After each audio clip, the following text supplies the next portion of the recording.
Pernah nggak sih ngerasa ada suara di kepala kita yang kayaknya nggak pernah diem? Yang terus-terusan cemas, butuh pengakuan, atau maunya menang sendiri? Nah, hari ini kita bakal kenalan lebih dekat sama manajer di balik semua itu. Ego. Tapi, buang dulu jauh-jauh pikiran kalau ego itu artinya sombong. Kita akan lihat ego bukan sebagai musuh, tapi justru sebagai bagian dari diri kita yang bisa diajak kerjasama. Yuk, kita mulai petualangan ke dalam diri kita sendiri. Oke, ini peta perjalanan kita. Pertama, kita bakal nanya pertanyaan paling dasar. Siapa sih aku ini sebenarnya? Terus, kita bongkar arsitektur pikiran kita, ngintip benteng pertahanannya. Kita cari peta kuno menuju kebebasan. Dan, yang paling penting, di akhir, kita bakal punya lagihan praktis yang bisa langsung dicoba. Lengkap kan? Coba deh kita berhenti sebentar. Pikirin ini baik-baik. Tiap kali kita bilang saya mau itu, atau saya nggak suka, sebenarnya siapa sih saya yang lagi ngomong itu? Hmm? Jawaban dari pertanyaan ini, percaya deh, itu kunci buat ngebuka semua misteri tentang ego. Oke, kita masuk bagian pertama. Kita akan bedah siapa sih si aku ini. Sekali lagi ya, jangan bayangin ego itu kayak monster sombong. Aslinya, peran dia di kepala kita itu jauh lebih rumit. Dan jujur aja, jauh lebih menarik dari itu. Jadi, apa itu ego? Gampangnya gini. Bayangin, ego itu kayak manajer super sibuk di kepala kita. Di satu sisi, ada dorongan liar, kita yang pengennya semua serba instan. Di sisi lain, ada suara moral yang kaku dan penuh aturan. Nah, tugas si ego ini jadi penengah. Dia yang negosiasi, cari jalan tengah, biar keinginan liar kita nggak nabrak aturan, tapi juga tetap bisa jalan di dunia nyata. Dia itu manajer realitas kita. Sekarang pertanyaannya, di mana sih posisi ego di dalam arsitektur pikiran kita? Nah, buat ngelihat petanya, kita pinjam kacamata dari dua arsitek pikiran legendaris, Sigmund Freud dan Carl Jung. Mereka bakal nunjukin di mana letak si ego ini. Kata Freud, di kepala kita itu ada 3 pemain utama. Ada si id yang isinya cuma, aku mau, sekarang juga. Terus ada super ego, si polisi moral yang teriak-teriak, jangan, itu salah. Dan di tengah-tengahnya ada ego yang pusing 7 keliling nyoba damain mereka berdua. Kebayangkan repotnya? Biar lebih gampang lagi, gini aja. Bayangin itu kuda liar yang energinya luar biasa. Pengennya lari kenceng-kencengnya. Nah, super ego itu semua rambu lalu lintas dan aturan di jalan. Terus ego itu siapa?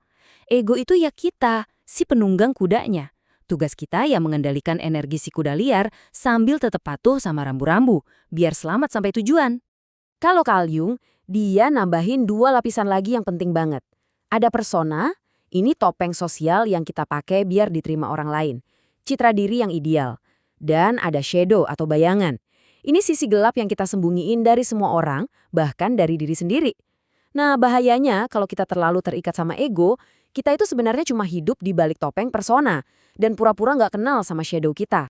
Oke, karena tugas ego itu berat banget, dia punya cara buat melindungi diri. Dia membangun semacam benteng pertahanan. Isinya tuh trik-trik psikologis otomatis yang dipakai buat melindungi kita, atau lebih tepatnya melindungi dirinya dari kenyataan yang pahit atau perasaan yang nggak enak. Kita lihat 2 mekanisme yang paling sering kita pakai. Pertama, proyeksi. Ini tuh pas kita nuduh orang lain punya sifat jelek, padahal sifat itu ada di diri kita sendiri. Pernah kan sebel banget sama orang yang kita anggap sombong? Bisa jadi itu cerminan dari rasa superioritas kita yang tersembunyi. Kedua, rasionalisasi.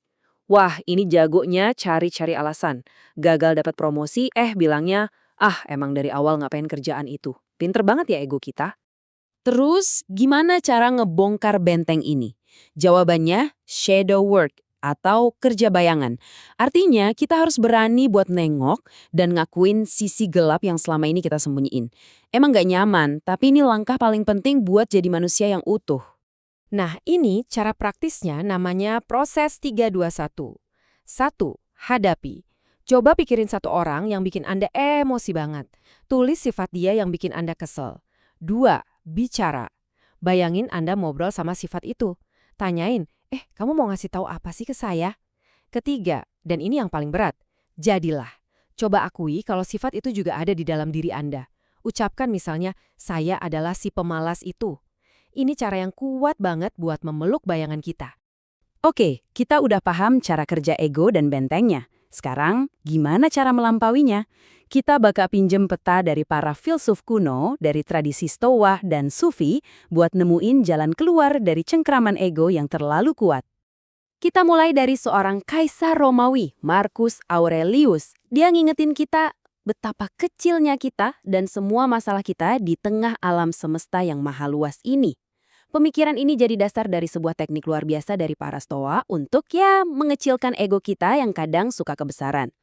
Nama tekniknya pandangan dari atas. Yuk, coba pejemin mata sebentar. Bayangin diri Anda sekarang di ruangan ini. Terus, zoom out.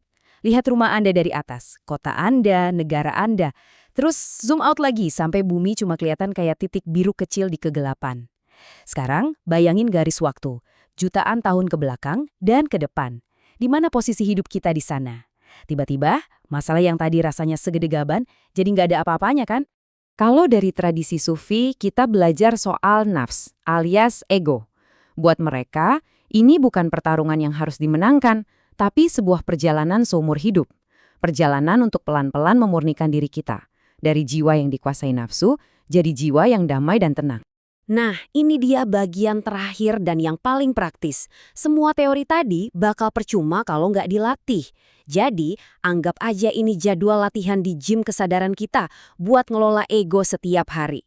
Kuncinya adalah audit diri harian, atau yang dalam tradisi Islam disebut muhasabah. Gampang kok, tiap malam sisihin 5 menit aja.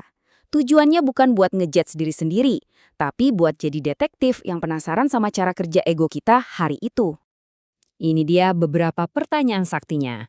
Coba tanyain ke diri sendiri. Tadi pas nolongin orang, sebenarnya ada niat biar kelihatan hebat nggak ya? Waktu dikritik tadi, kenapa ya aku langsung defensif? Hari ini berapa banyak hal yang aku lakuin cuma biar dapat pujian? Dan ini yang paling penting, sifat apa yang paling bikin aku sebel di orang lain hari ini? Jangan-jangan sifat itu juga ada di aku. Anggap aja 5 pertanyaan ini senter buat nerangin sudut-sudut gelap ego kita. Selain nanya, kita juga harus bertindak. Coba deh, lakukan satu kebaikan, tapi jangan sampai ada yang tahu. Ini cara ampuh buat bikin ego kita kelaparan pujian. Atau tantang diri sendiri. 1 hari penuh nggak usah ngomongin pencapaian diri sama sekali. Rasain deh gimana gelisahnya si ego. Nah, itu tandanya latihannya berhasil. Jadi ini inti dari semuanya. Perjalanan ini bukan soal membunuh atau menghancurkan ego. Ego itu perlu, dia itu energi kita. Tujuannya adalah untuk menjadi penunggang kuda yang lebih bijak, yang tahu gimana caranya mengarahkan energi yang besar itu ke arah yang benar, bukan malah dibiarin lari liar entah kemana. Jadi, saya mau ninggalin Anda dengan satu pertanyaan terakhir. Kalau ego itu bukan musuh, tapi cuma sebuah alat yang sangat kuat di tangan Anda, bagaimana Anda akan memilih untuk menggunakannya dengan lebih bijaksana mulai hari ini? Coba pikirkan. Terima kasih sudah menyimak.